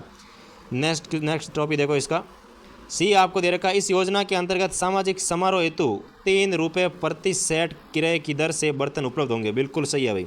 जो बर्तन सेट है वो आपको 3 रुपये प्रति सेट के अकॉर्डिंग आपको इसमें उपलब्ध होने वाले हैं। लेकिन उसके अंदर भी आपको जैसे आरक्षण वाई इसमें भी कुछ कुछ छूट दी जा रही है कि जो SC ST है या फिर कोई भी जैसे विकलांग वगैरह है तो उनको भी इसके अंतर्गत छूट दी जाएगी, वो अलग से इसमें प्रावधान किया गया है। तो इसके तहत आपके ए और सी कथन दोनों सही हो जाएगा, यानी कि ऑप्शन नंबर पहला इसमें आपके सही हो जाएगा भाई। नेक्स्ट क्वेश्चन देखो 86 आपको दे रखा है, 9 अप्रैल 2025 को केंद्रीय पंचायती राज मंत्रालय द्वारा जारी पंचायत उन्नति सूचकांक यानी कि PAI बेसलाइन रिपोर्ट में समग्र प्रदर्शन के आधार पर राजस्थान की शीर्ष पंचायत कौन सी है। यानी कि पंचायती राज मंत्रालय द्वारा जारी जो उन्नति सूचकांक है इसके तहत कौन सी पंचायत है वो राजस्थान में शीर्ष पंचायत रही है, तो वो आपके इसमें आ जाएगा पिंडवाड़ा, जो कि सावला डूंगरपुर के अंदर स्थित है। तो पिंडवाड़ा पंचायत है वो इसके अंतर्गत आपके सबसे शीर्ष पर रही है भाई। नेक्स्ट क्वेश्चन देखो भाई 87 आपको दे रखा है, वर्ष 2025-26 हेतु गठित विधानसभा की समितियों के संबंध में निम्नलिखित में से असंगत युग्म का चयन कीजिए। यानी कि असंगत युग्म कौन सा है उसका आपको चयन करके लिखना है भाई। तो पहला आपको दे रखा है राजकीय उपक्रम समिति, तो इसमें आपको दे रखा कालीचरण सराफ, जो बिल्कुल आपके सही है कि राजकीय उपक्रम समिति के अध्यक्ष कौन है, तो कालीचरण सराफ। दूसरा दे रखा है याचिका एवं सदाचार समिति, तो इसके अध्यक्ष आपको संदीप शर्मा दे रखा है, जो कि आपके हो जाएगा गलत, जो कि असंगत युग्म रहने वाला है। और जन लेखा समिति, तो इसके आ जाएगा आपके टीकाराम जूली। और 4 पे दे रखा है कार्य सलाहकार समिति, तो वो आ जाएगा आपके वासुदेव देवनानी। तो तीसरा और चौथा और पहला इसमें सही है, लेकिन जो दूसरा है ये आपके असंगत युग्म रहने वाला है भाई। नेक्स्ट क्वेश्चन देखो भाई 88 आपको दे रखा है, 17 अप्रैल को केंद्रीय नवीकरणीय ऊर्जा मंत्री प्रहलाद जोशी ने डैश डैश डैश में रिन्यू पावर के 1.3 गीगावाट क्षमता के सौर ऊर्जा संयंत्र का उद्घाटन किया था। तो कहाँ पर रिन्यू पावर के 1.3 गीगावाट का उद्घाटन किया था, तो वो आपके इसमें आ जाएगा भाई पोखरण जैसलमेर के अंदर इसका उद्घाटन किया गया था। उद्घाटन किसने किया था, तो केंद्रीय नवीकरणीय ऊर्जा मंत्री प्रहलाद जोशी के द्वारा किया गया था। इसकी क्षमता कितनी है, तो 1.3 गीगावाट इसकी क्षमता रहती है। और उद्घाटन कब किया था, तो वो आ जाएगा आपके 17 अप्रैल 2025 को इसका उद्घाटन किया गया था भाई। नेक्स्ट क्वेश्चन देखो भाई 89 आपको दे रखा है, राजस्थान लोक सेवा दिवस 2025 समारोह के अवसर पर किसी व्यक्तिगत श्रेणी में ऑपरेशन प्रवाज व महिला बीट सिस्टम संचालित करने हेतु मुख्यमंत्री उत्कृष्टता पुरस्कार 2025 प्रदान किया गया था।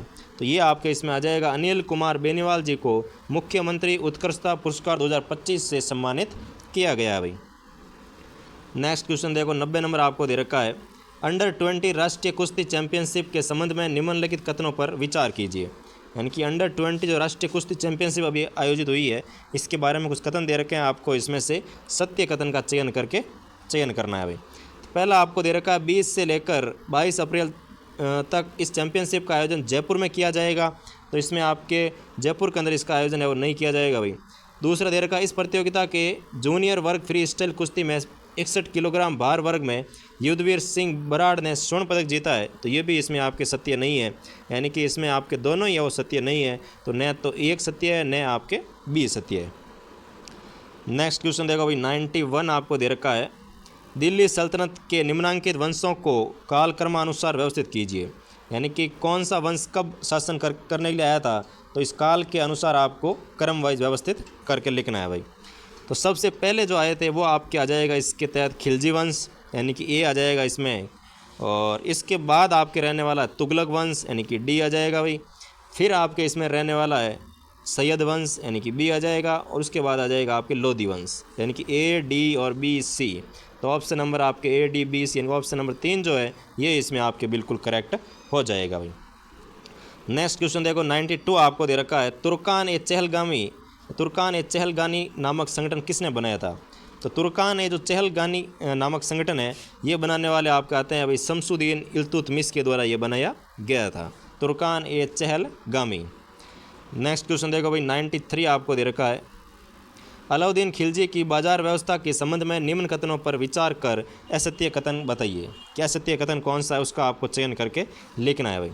तो पहला कथन दे रखा है, अलाउद्दीन की बाजार व्यवस्था की जानकारी तारीख ए फिरोज शाही से प्राप्त होती है। बिल्कुल सही है कि जो ये बाजार व्यवस्था वगैरह है इसकी जानकारी आपको तारीख ए फिरोज शाही से पता चलता है भाई।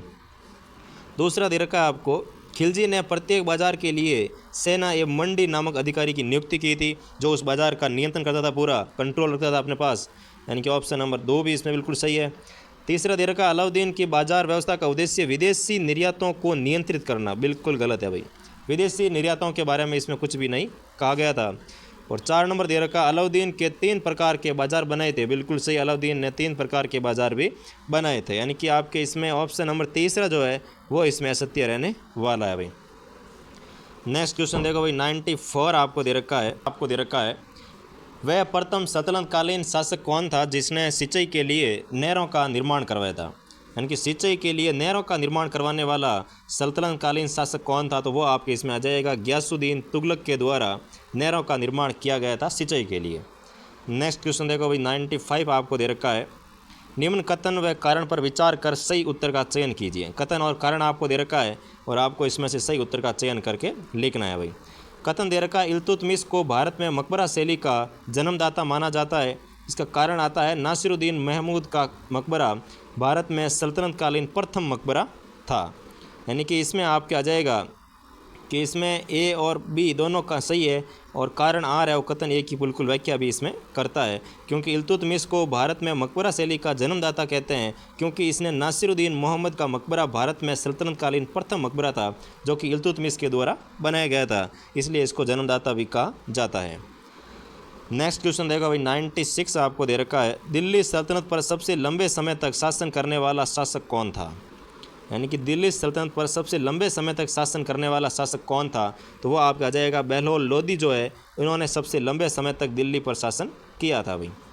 नेक्स्ट क्वेश्चन देखो, 97 आपको दे रखा है गैरिसन शहरों का संस्थापक किसे माना जाता है। तो गैरिसन शहरों का जो संस्थापक है वो आपके रहता है गियासुद्दीन बलबन को इसके संस्थापक भी माना जाता है भाई। तो गैरिसन शहरों का संस्थापक कौन है, तो वो आ जाएगा आपके गियासुद्दीन बलबन। नेक्स्ट क्वेश्चन देखो भाई, 98 आपको दे रखा है भारत का प्रथम अष्टभुजाकार मकबरा कौन सा है। यानी कि भारत का जो प्रथम अष्टभुजाकार मकबरा है वो कौन सा है, तो वो आ जाएगा आपके खान ए जहां तेलंगानी का जो मकबरा है वो आपके अष्टभुजाकार मकबरा रहता है और जो कि प्रथम अष्टभुजाकार मकबरा है भाई। नेक्स्ट क्वेश्चन देखो, 99 आपको दे रखा है निम्न में से इंडो इस्लामिक शैली की विशेषता थी। तो इंडो इस्लामिक शैली की कौन सी विशेषता रहती है उसका आपको चयन करके लिखना है। पहला दे रखा है भारत में पहली बार मेहराब और गुंबदों का प्रयोग किया गया था, बिल्कुल सही है, ये आपके इंडो इस्लामिक शैली का विशेषता रहती है जिसमें मेहराब और ये गोल गोल गुंबद बनाते हैं, ये आपके इस्लामिक शैली की विशेषता है भाई। और इमारतों के अलंकरण में अरेबस्क शैली का प्रयोग होना, तो अरेबस्क शैली भी आपके इस्लामी शैली की विशेषता है। इस शैली की इमारतों में हिंदू प्रभाव व दृष्टिगोचर होता है, बिल्कुल दृष्टिगोचर होता है, क्योंकि जो यहाँ पे शिल्पकार वगैरह थे वो सभी हिंदू थे, तो इन्होंने थोड़ी बहुत अपनी है वो कारीगरी भी कर दी थी, इसलिए इसमें तीनों ही आपके सही होने वाले हैं। तो ऑप्शन नंबर 4 इसका बिल्कुल सही हो जाएगा भाई। नेक्स्ट क्वेश्चन देखो भाई, 100 नंबर आपको दे रखा है निम्न में से सही सुमेलित नहीं है, तो कौन सा है वो सही सुमेलित नहीं है उसका चयन करना है। एक तरफ दे रखा है सल्तनत कालीन वंश, सामने दे रखे हैं आपको संस्थापक, तो सैयद वंश के संस्थापक आते हैं आपके खिज्र खां, लोधी वंश के संस्थापक आते हैं बेहलोल खां लोधी, तुगलक वंश के जो संस्थापक है वो आते हैं आपके गियासुद्दीन तुगलक, और मामलुक वंश के संस्थापक आराम से आते हैं, लेकिन ये इसमें आपके असुमेलित हो जाएगा भाई। तो ऑप्शन नंबर 4 जो है ये इसमें सुमेलित नहीं है, जबकि सैयद वंश के आपके खिजर खां बिल्कुल सही है, लोधी वंश के बेहलोल खां लोधी बिल्कुल सही है, तुगलक वंश के आपके गियासुद्दीन तुगलक ये इसमें सुमेलित रहने वाला है, लेकिन मामलुक वंश के आराम सा इसमें आपके असुमेलित हो जाएगा। नेक्स्ट क्वेश्चन देखो भाई, 101 दे रखा है आपको भारत में तुर्की शासन का वास्तविक संस्थापक किसे माना जाता है। तो भारत में तुर्की शासन का जो वास्तविक संस्थापक है वो आपके आ जाता है शमसुद्दीन इल्तुतमिश जो है, ये आपके तुर्की शासन का वास्तविक संस्थापक इसे माना जाता है भाई, शमसुद्दीन इल्तुतमिश। नेक्स्ट क्वेश्चन देखो, 102 आपको दे रखा है निम्न में से सही सुमेलित नहीं है, कौन सा है वो सही सुमेलित नहीं है उसका आपको चयन करके लिखना है।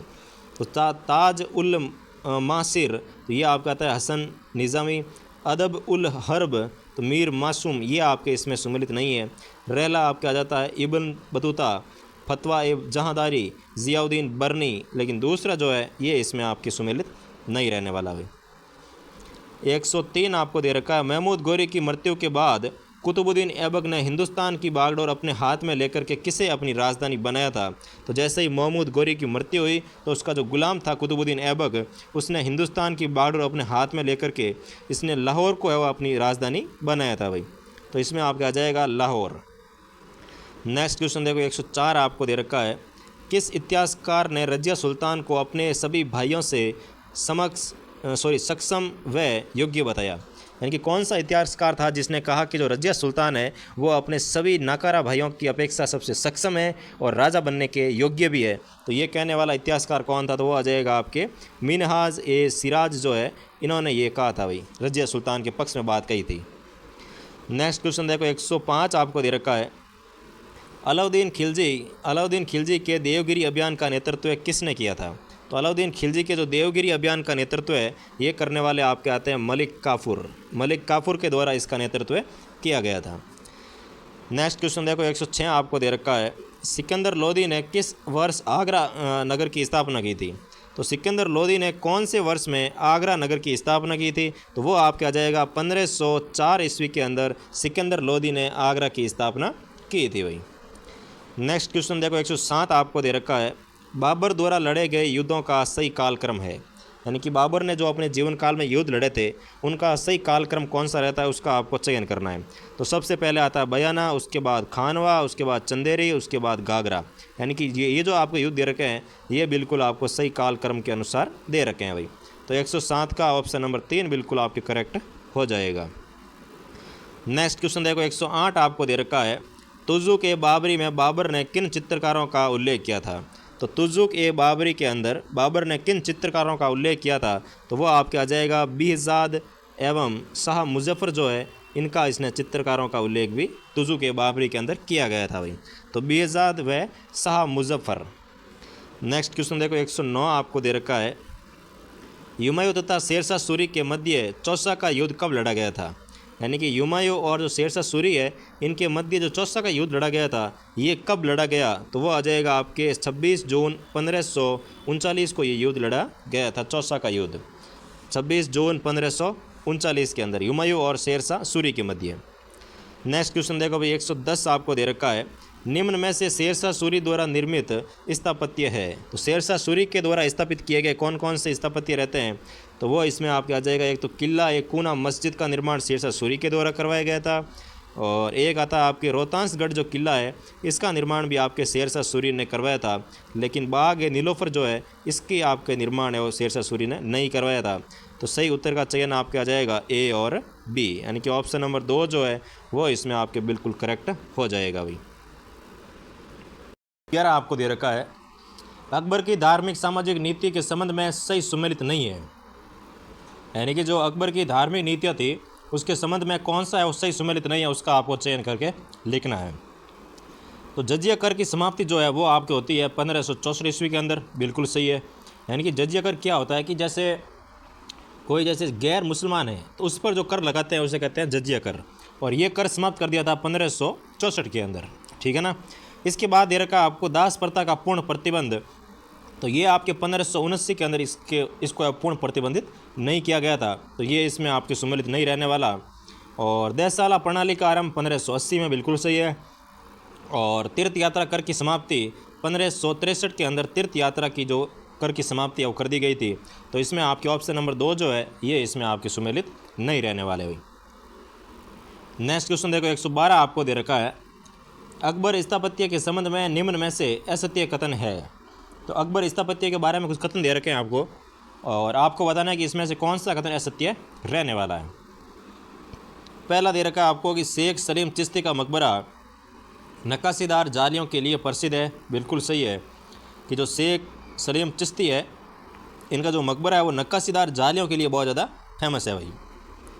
दूसरा दे रखा है जोधाबाई का जो महल है फतेहपुर सीकरी की सबसे बड़ी इमारत है, यानी कि जोधाबाई का जो महल है वो फतेहपुर सीकरी का सबसे बड़ी इमारत रहती है, तो ये भी आपके बिल्कुल सही हो जाएगा। और फिर दे रखा है आपको पर्सी गाउन ने तुर्की सुल्ताना के महल को मुग़ल स्थापत्य का मोती कहा जाता है, तो ये भी इसमें बिल्कुल सही हो जाएगा। और हुमायूं के मकबरे में पहली बार पूर्णतः सफ़ेद संगमरमर का प्रयोग हुआ है, तो ये इसमें आपकी गलत हो जाएगा भाई।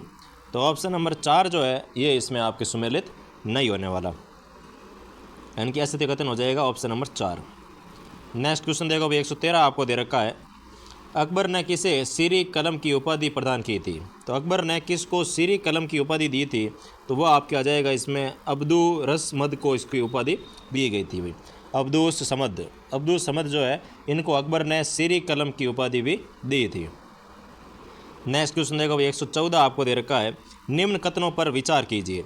तो कुछ कथन दे रखे हैं आपको और आपको बताना है कि सत्य कथन कौन कौन से हैं। तो पहला दे रखा है, अकबर नामा की रचना अबुल फजल ने की थी।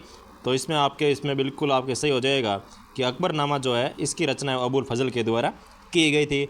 अकबर नामा की दूसरी जिल्द आईन अकबरी कहलाती है। तो ये इसमें आप गलत हो जाएगा भाई, दूसरी जिल्द नहीं है इसकी, तो ये इसमें आपके हो जाएगा सत्य कथन। और फिर दे रखा आपको, अकबरनामा के प्रथम जिल्द में आदम से अकबर के जीवन का खगोलीय वर्णन मिलता है। तो ये भी बिल्कुल आपके सही है। तो ऑप्शन नंबर ए और सी यानी कि आपके ऑप्शन नंबर 2 जो है वो इसमें बिल्कुल करेक्ट हो जाएगा भाई। नेक्स्ट क्वेश्चन देखो 115 आपको दे रखा है, ब्रिटिश राजदूत टॉमस रो किस वर्ष जहांगीर के दरबार में आया था। तो जो ब्रिटिश राजदूत टॉमस रो जो है वो आपके 1615 ईस्वी के अंदर जहांगीर के दरबार में आया था भाई। नेक्स्ट क्वेश्चन देखो 116 आपको दे रखा है, तख्त ए मुर्सा जो है इसका निर्माण किसकी देखरेख में हुआ था। तो वो आपके आ जाएगा इसमें बेबादल खां की देखरेख में इसका निर्माण किया गया था, तख्त ए मुर्सा का निर्माण। तो बेबादल खां के देखरेख में इसका निर्माण हुआ था भाई। नेक्स्ट क्वेश्चन देखो 117 आपको दे रखा है, निम्न में से सही सुमेलित नहीं है। तो कौन सा है वो सही सुमेलित नहीं है। एक तरफ दे रखी है रचना, सामने दे रखे हैं आपको रचनाकार, इसमें कौन सा सही सुमेलित नहीं है उसका आपको चयन करना है। तो तारीख अकबरी जो है ये आपके लिखी गई है आरिफ कंधारी के द्वारा, बिल्कुल सही है। और वाक़ियात एक बाबरी मिर्ज़ा हैदर दोगलत, तो ये इसमें आपको जाएगा असुमेलित। और मिफ्ता उल फतू ये आपके अमीर खुसरो के द्वारा लिखी गई थी। और किताब उल हिंद ये आपके हसन निज़ामी के द्वारा लिखी गई थी। तो ऑप्शन नंबर 2 जो है वो इसमें आपके सुमेलित नहीं रहने वाला है। नेक्स्ट क्वेश्चन देखो 118 आपको दे रखा है, निम्न में से औरंगजेब कालीन स्थापत्य नहीं है। तो औरंगजेब कालीन स्थापत्य कौन सा नहीं है, तो वो आ जाएगा आपके जो बीबी का मकबरा है ये औरंगजेब के द्वारा निर्मित है। मोती मस्जिद या दिल्ली के अंदर है वो भी आपके औरंगजेब कालीन स्थापत्य शैली कला रहती है। और बादशाही मस्जिद लाहौर के अंदर ये भी आपके औरंगजेब के काल में स्थापित की गई थी। लेकिन जो लाल किला है ये आपके औरंगजेब के काल का नहीं रहता है भाई। तो ऑप्शन नंबर 4 इसका सही हो जाएगा। नेक्स्ट क्वेश्चन देखो 119 आपको दे रखा है, औरंगजेब ने जजिया कर कब लगाया था। तो औरंगजेब ने वापस जो जजिया कर लागू किया था वो आपके आता है 23 अप्रैल 1679 ईस्वी के अंदर इसको वापस लागू कर दिया था औरंगजेब के द्वारा 1679 के अंदर, ठीक है ना। नेक्स्ट क्वेश्चन देखो भाई 120 आपको दे रखा है, अकबर की माँ का नाम था। तो अकबर की जो माता जी थे उनका नाम क्या था, तो वो आ जाएगा आपके हमीदो बानो जो है, हमीदा बानो अकबर की माता का नाम रहता है भाई, हमीदा बानो। नेक्स्ट क्वेश्चन देखो 121 आपको दे रखा है, दिल्ली के किस सुल्तान ने सिकंदर सानी की उपाधि यह धारण की थी। तो दिल्ली के किस सुल्तान ने सिकंदर सानी की उपाधि यह धारण की थी, तो वो इसमें आपके आ जाएगा अलाउद्दीन खिलजी जो है इसने सिकंदर सानी की उपाधि धारण की थी। कि उसने कहा था कि जिस प्रकार सिकंदर चाहता था कि पूरी दुनिया पर उसका राज हो, उसी प्रकार अलाउद्दीन खिलजी की भी ऐसी मंशा थी कि वो पूरी दुनिया को अपने कंट्रोल में कर ले, इसलिए वो अपने आप को सिकंदर सानी के नाम से भी पुकारता था। तो अलाउद्दीन खिलजी इसमें आपके ऑप्शन नंबर 2 बिल्कुल सही हो जाएगा भाई। नेक्स्ट क्वेश्चन देखो 122 आपको दे रखा है, दरिद्रता की आकृति को मारते हुए जहांगीर का चित्र किस चित्रकार ने चित्रित किया था। यानी कि दरिद्रता की जो आकृति है उसको मारते हुए जहांगीर का चित्र किस चित्रकार द्वारा चित्रित किया गया, तो वो आपके इसमें आ जाएगा अबुल हसन के द्वारा चित्रित किया गया था भाई। तो ऑप्शन नंबर 1 इसका बिल्कुल आपके सही हो जाएगा। नेक्स्ट क्वेश्चन देखो भाई 123 नंबर आपको दे रखा है, सूची 1 को सूची 2 से सुमेलित कीजिए और नीचे दिए गए कोड से सही उत्तर का चयन भी कीजिए। यानी कि आपको ऊपर घास का मैदान और स्थिति दे रखी है और नीचे जो आपको कोड दे रखे हैं उसमें से सही कोड कौन सा है उसका आपको चयन करके लिखना है भाई। तो सबसे पहले आपको दे रखा है पेरियस घास के मैदान। तो पेरियस घास के मैदान जो है ये आपको मिलेंगे भाई आपके उत्तरी अमेरिका के अंदर, और स्टेपी घास के जो मैदान है ये आपको मिलने वाले हैं यूरोप के अंदर, और पंपाज घास के जो मैदान है ये आपको मिल जाए कहाँ पे, दक्षिणी अमेरिका के अंदर मिलने वाले हैं, और डाउन्स घास के मैदान ये आपका आ जाएगा ऑस्ट्रेलिया के अंदर। यानी कि पहले में 4, दूसरे में 3, तीसरे में 2 और चौथे में 1। तो 4, 3, 2, 1 जो है इसका आपके सही हो जाएगा कि पेरिस घास के मैदान उत्तरी अमेरिका, स्टेपी घास के मैदान यूरोप के अंदर, पंपास घास के मैदान दक्षिणी अमेरिका के अंदर और डाउन्स घास के मैदान ऑस्ट्रेलिया के अंदर। तो 4, 3, 2, 1 यानी कि आपके ऑप्शन नंबर 4, 3, 2, 1 यानी कि ऑप्शन नंबर 2 जो है वो आपके इसमें बिल्कुल करेक्ट हो जाएगा भाई। नेक्स्ट क्वेश्चन देखो भाई 124 आपको दे रखा है, विश्व का सर्वाधिक लवणीय सागर कौन सा है? तो विश्व का जो सबसे लवणीय सागर है वो आपके रहता है इसमें मृत सागर जो है ये सबसे लवणीय सागर रहता है भाई विश्व का। नेक्स्ट क्वेश्चन देखो भाई 125 आपको दे रखा है, पृथ्वी के लगभग कितने प्रतिशत भूभाग पर महासागरों का विस्तार है? तो पृथ्वी का जो 71% भाग है इसमें आपके महासागर है वो विस्तृत है भाई, यानी कि 71% है वो आपके जल, पृथ्वी पर जल है और जो पीछे बचा है वो सारा का सारा आपके रहता है महाद्वीप, ठीक है ना। तो 71% है वो महासागरों का विस्तार रहता है भाई। नेक्स्ट क्वेश्चन देखो भाई 126 आपको दे रखा है, संयुक्त राज्य अमेरिका की 5 महान जिलों का पश्चिम से पूर्व की ओर सही क्रम बताइए। यानी कि पश्चिम से पूर्व की ओर इन जिलों का आपको जो 5 ग्रेट ज़िले होती है अमेरिका के अंदर उसका आपको सही क्रम बताना है पश्चिम से पूर्व की ओर, ठीक है ना। तो सबसे पहले इसमें आ जाएगी आपके सुपीरियर झील, उसके बाद आएगी मिशिगन झील, फिर आएगी आपकी ह्यूरॉन झील, फिर आएगी आपकी इरी झील, फिर आएगी आपके ओंटारियो झील। यानी कि ये आपको जो क्रम दे रखा है ये आपको पश्चिम से पूर्व की ओर एकदम बिल्कुल सही क्रम दे रखा है भाई। तो सबसे पहले आ जाएगी सुपीरियर झील, मिशिगन झील, ह्यूरॉन झील, इरी झील और ओंटारियो झील, ठीक है ना। तो ऑप्शन नंबर 1 इसका बिल्कुल करेक्ट हो जाएगा। नेक्स्ट क्वेश्चन देखो भाई 127 आपको दे रखा है, किस महासागर के किनारों को सक्रिय ज्वालामुखी के क्षेत्र होने के कारण रिंग ऑफ फायर भी कहा जाता है? तो किस महासागर के किनारों को सक्रिय ज्वालामुखी के कारण रिंग ऑफ फायर कहते हैं? तो वो आ जाएगा आपके प्रशांत महासागर, क्योंकि प्रशांत महासागर के अंदर बहुत सारे सक्रिय ज्वालामुखी उपस्थित है इसलिए इसे कहते हैं ring of fire. Next question देखो भाई 128 आपको दे रखा है कि सूची 1 एवं सूची 2 को सम्मिलित कीजिए तथा नीचे दिए गए कोड की सहायता से सही उत्तर का चयन भी कीजिए। तो सबसे पहले इसमें एक तरफ दे रखे हैं आपको इस्लाकर्ती और सामने दे रखे हैं महाद्वीप।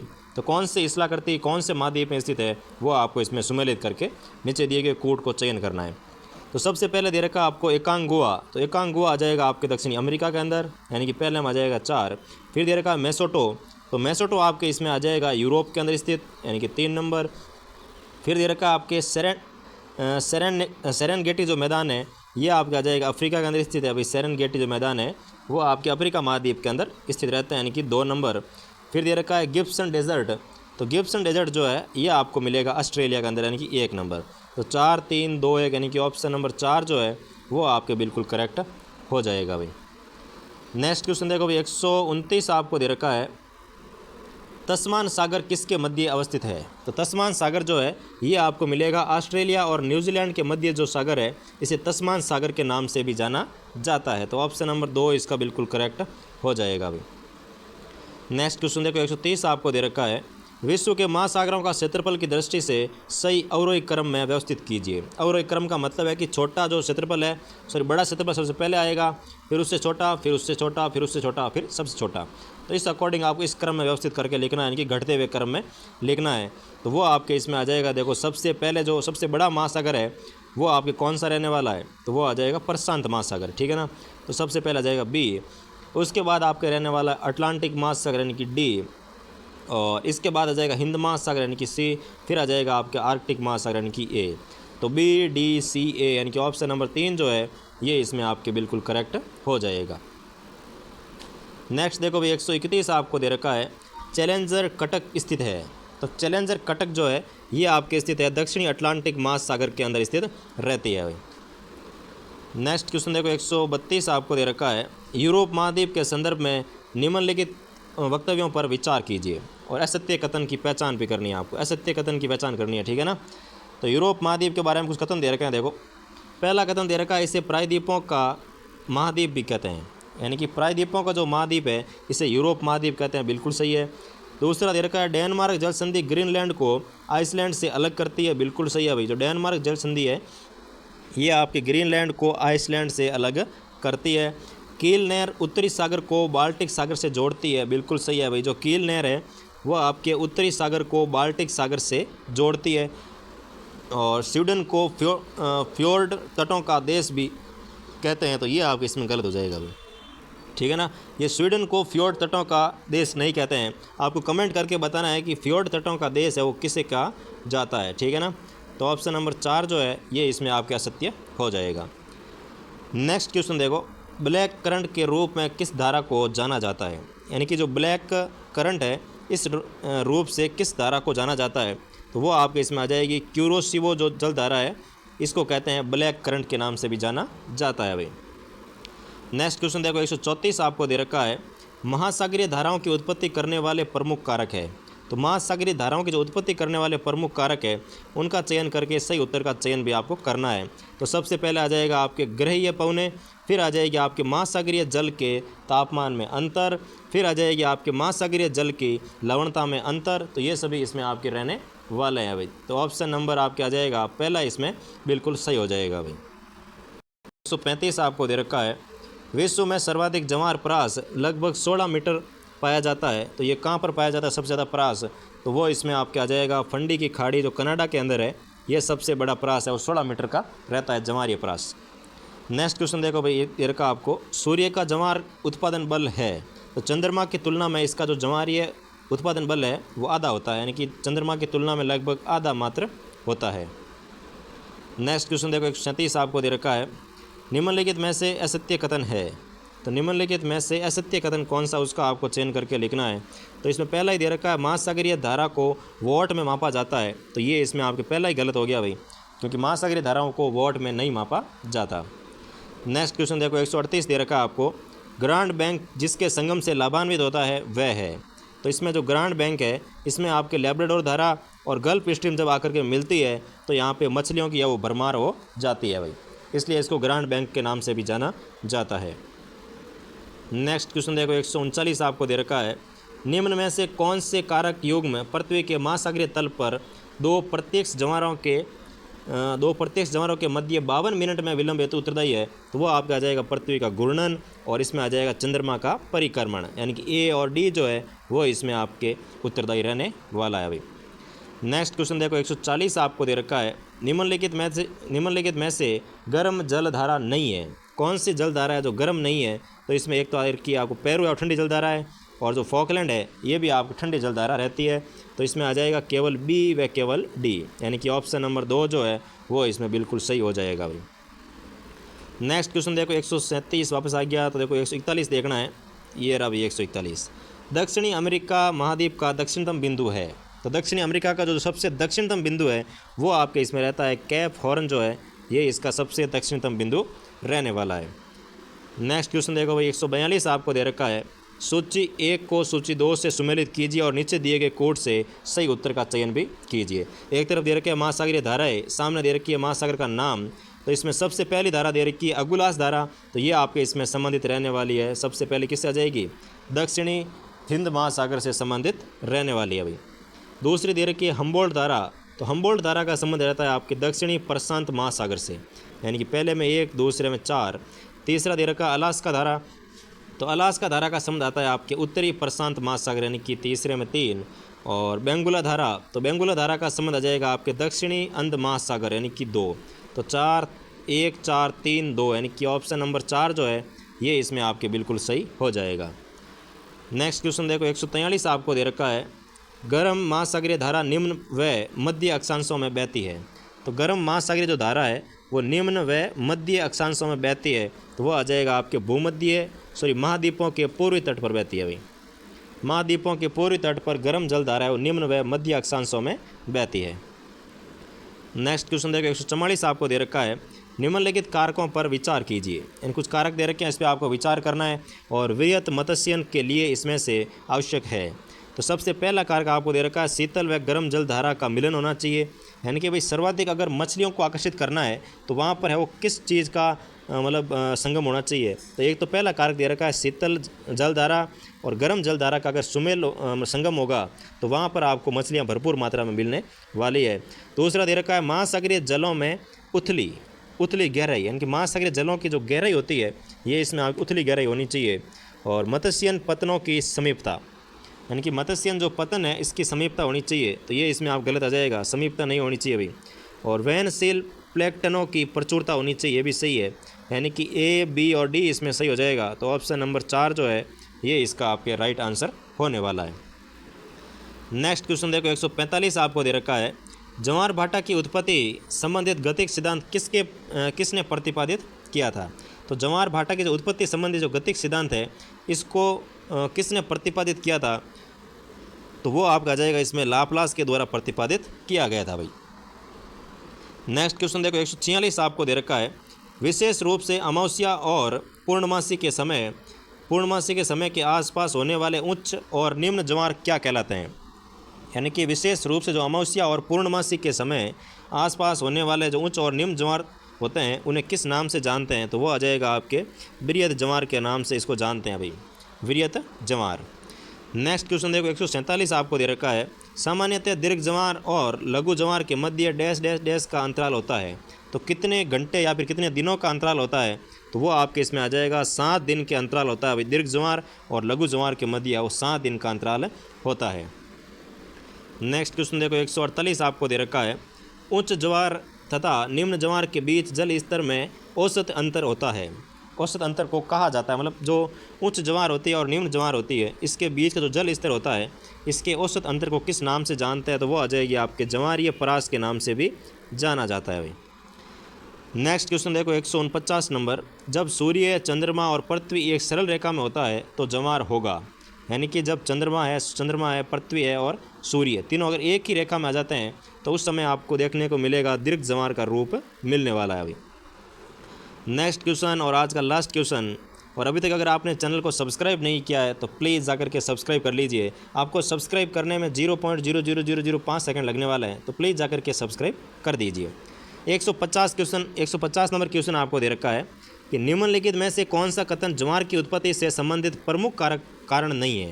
यानी कि ज्वार की उत्पत्ति का जो प्रमुख कारण है वो नहीं है, तो वो आ जाएगा आपके पृथ्वी का जो अभिकेंद्रीय बल है ये इसमें कोई जरूरी कारक या फिर कह सकते हैं प्रमुख कारक नहीं रहने वाला। जबकि चंद्रमा का ज्वारीय बल ये मुख्य रूप से होता है, सूर्य का ज्वारीय बल ये भी मुख्य रूप से होता है, और पृथ्वी का जो केंद्र अपसारी बल होता है ये भी इसमें कारक होता है, लेकिन अभिकेंद्रीय बल का इसमें कोई रोल नहीं रहता है भाई।